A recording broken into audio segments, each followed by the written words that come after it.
پرون دلته کې د مفتی نګر کې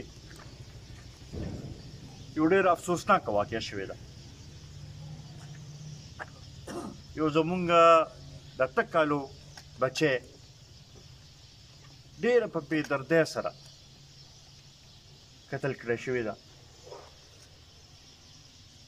ما اوس چې راتلو لارې کې ما دوام وکړ هلته کې یو خو مونږ ټول زما خیال دا ټوله علاقه په دې خبرې باندې ډېره زیاته خفه ده او بچي د هر چا ته ډېر نږدې خو دا داسې واقع چې وشي هغه هر چا ته یو درد رسي د هغې. او ما هلته کې ایس پي انویسټیګیشن هم راغلی و،